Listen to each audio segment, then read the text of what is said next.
Oh,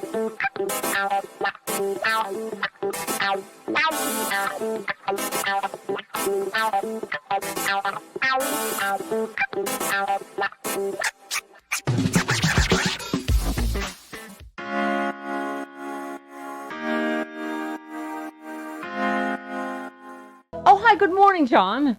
Hello from the New York Bureau, kids. How are you? Good. The week where they got so evil, non-evil people were defending a Cheney. Hello. Hello.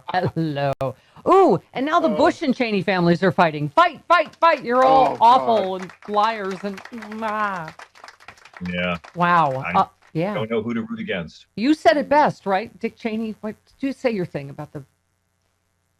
I said a lot of things about Dick Cheney. Where do you want to start? No, wait, you said... Right. Because... Yeah, here's what I'll say about it. In 18 years, we went from Dick Cheney killing 1 million people for a lie to Liz Cheney killing her own career for the truth. Exactly. That's it. Where we went. See, I can't do the Fugelsang. We wait 20 years to see a Cheney get punished for lying, and all we get is a Cheney punished for not lying. This is not justice, America. By the way, let's go to 15. Well, this is, I got to say, fantastic, because it's just fight. Oh, no, wait, I'm sorry. Let's start with 9. She's ready to burn the GOP to the ground. So and someone was saying, like, no, we don't like her, but if she's a grenade that goes off behind enemy lines, yay. Okay, Liz Cheney. For reasons that I don't understand, leaders in my party have decided to embrace the former president who launched that attack. And I think you've watched over the course of the last several months the former president get more aggressive, more vocal, pushing the lie. And I think that's a really important thing for people to understand. This isn't about looking backwards. This is about the real-time current potential damage that he's doing, that he continues to do. John, thank you. This is why they just this morning have finally reached a deal on a bipartisan commission to investigate January 6th, because threats to lawmakers are through the roof. This is ongoing, and he is continuing to incite violence. I mean, this is why we just can't whitewash this whole thing, right? No, it's very, very true. And, they keep saying they want a 9/11 style commission. I'm like, 9/11 style commission was when Bush didn't have to testify under oath, and he only did it if he could sit next to Cheney, who also didn't have to testify under oath. So I'll wait and see how honest this is. But again, there has to be accountability for it. I don't see how that's even possible. They are too deep on the big lie. I mean, we're no longer fighting about, immigrant rights and women's rights and children. We're no longer fighting for the marginal. We're fighting over 2 + 2 is 4, and the sky is blue at this point with these people. Yeah. One more, Liz Cheney, about this January 6th commission. I also think that there is real concern among a number of members of my own party about a January 6th commission. And I think, I've been very public that commission needs to be bipartisan. It needs to look only at January 6th and the events leading up to it, not at the BLM and Antifa riots last summer. And I think that kind of intense, narrow focus threatens people in my party who may have been playing a role they should not have been playing. Hello. Travis, where do we come down on that? Are they doing BLM and Antifa too, or were they able to narrow it? They were able to narrow it. Okay, go ahead. But Thom. even there, she's lying. There were no Antifa riots last summer. There were no BLM riots last summer. Yeah. There was Black Lives Matter protests, the largest civil rights protests in history. 15 to 26 million people around the world, and in those protests of millions and millions, some people showed up with testosterone and broke stuff. Those people, if you set a car on fire, you don't care about George Floyd. You're doing it for yourself. They're still pushing another big lie. We cannot let Liz Cheney, honest and right about one thing, make us forget history. And John, in those cases, there were proven provocateurs that were Proud Boys and stuff that were going to pick fights with Black Lives Matter's peaceful protesters. So, anyway. Yeah, it's like Antifa, like name an Antifa member, name who's their leader, where's their headquarters. It's all a smoke screen that they're still using. And it's another sign that Liz Cheney is still winking to the people she's claiming to stand up against. However, can I play the yippee-ki-yay mother moment yesterday? 15, cut 15 on Fox News. She said this on Fox. We all have an obligation, and I would say Fox News especially Fox News, has a particular obligation to make sure people know the election wasn't stolen. Fox News, Brett, I'm going to answer your question. Fox News needs to make sure that the American people, Fox News, you have to know need to make sure that the American people, Brett, you're doing the interview. I'm answering the questions. We need to make sure that the American people recognize and understand that the election wasn't stolen, that we shouldn't perpetuate the big lie, and that there's real danger. I got to say, she kind of blew up his bolt about Fox News, it's different on this show. It's different than the nighttime shows and whatever. They know the dangerous misinformation they're putting out about the election, about COVID. I mean, I love that we were saying this morning, John, they don't know what to do about the mask thing. They're like, there was no science behind that we don't have to wear masks. I'm like, wait a minute. They were the people that said we didn't need to wear masks, and now they're criticizing. Yeah, I just want to point out one historical fact. It's interesting that they actually voted to remove Liz Cheney on May 12th. Yes. Because May 12th of 1846 was the day the Donner Party embarked on a journey that led to tragedy and ruin and cannibalizing each other. And May 12th, 2021, the Donald Party embarked on pretty much the same. Yeah, I mean, this party has hit rock bottom so many times. They're fracking. They're legally fracking. And now, what are they going to do? No more masks? How are we going to tell the empathetic people from the other kind out there anymore?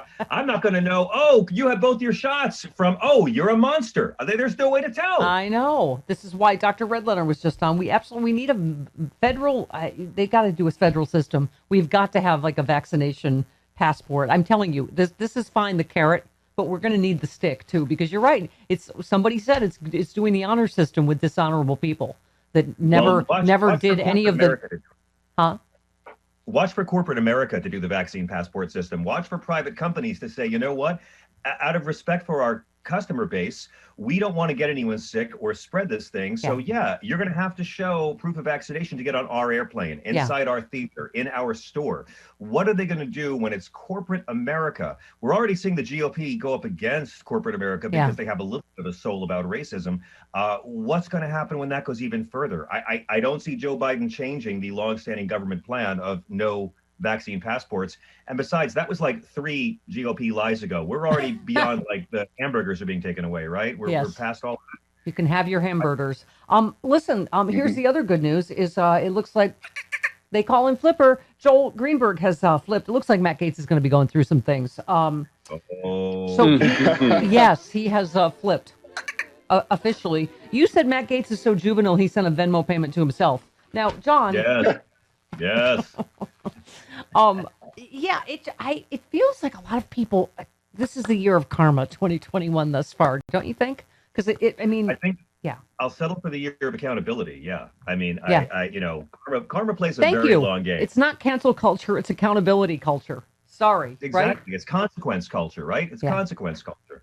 And I'm all for that. And Matt Gaetz is trying as hard as he can, isn't he? He's trying as hard as he can. And I just say, carry on, Matt, carry on. When Greenberg flipped like a crack house mattress yesterday and changed his plea to guilty, you know that now he is going to sing.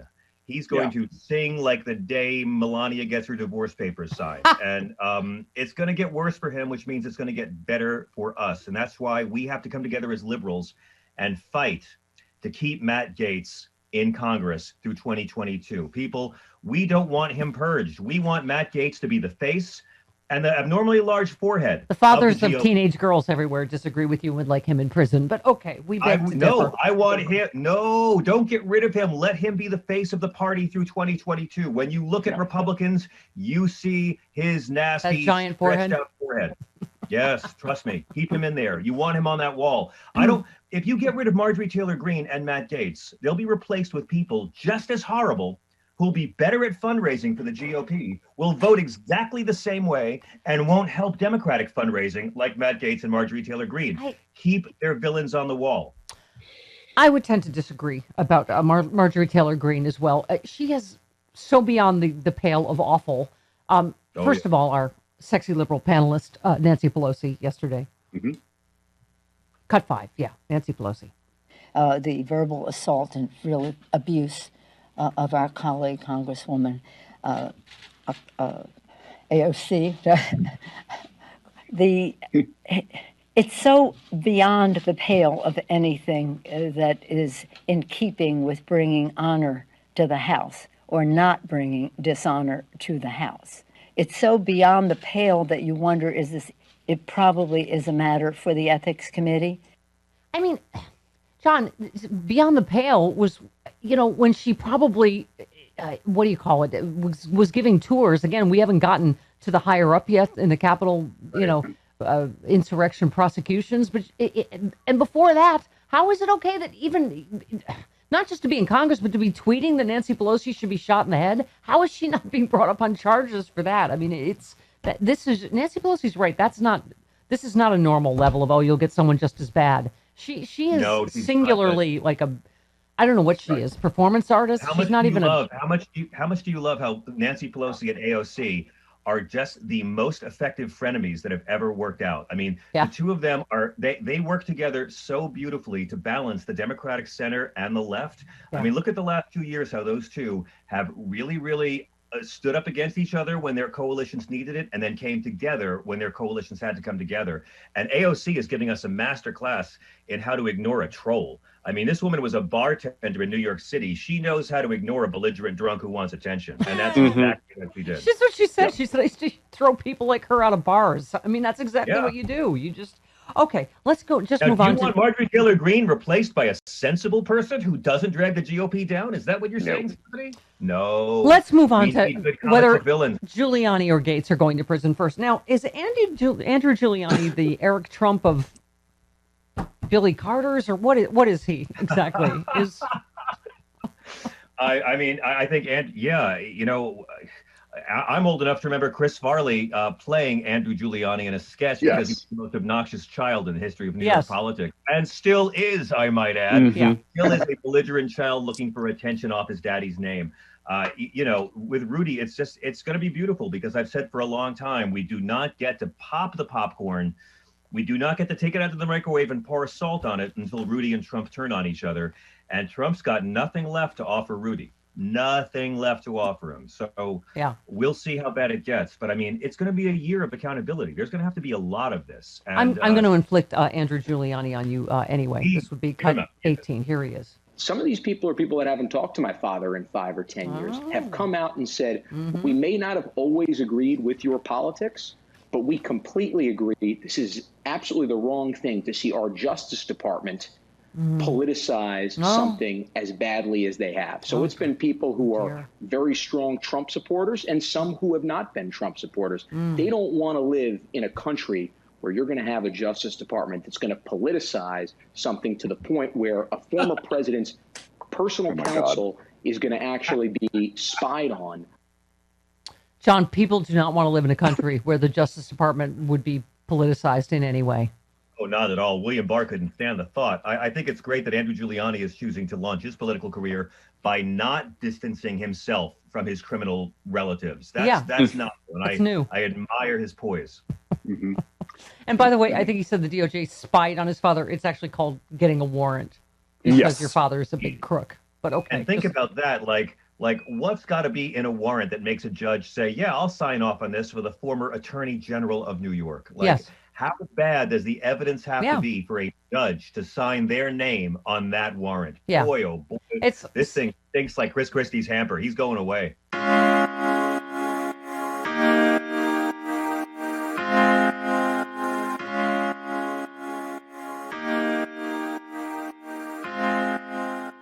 If you have not heard of the Sexy Liberal Podcasting Network, your podcasting superstation, you suck.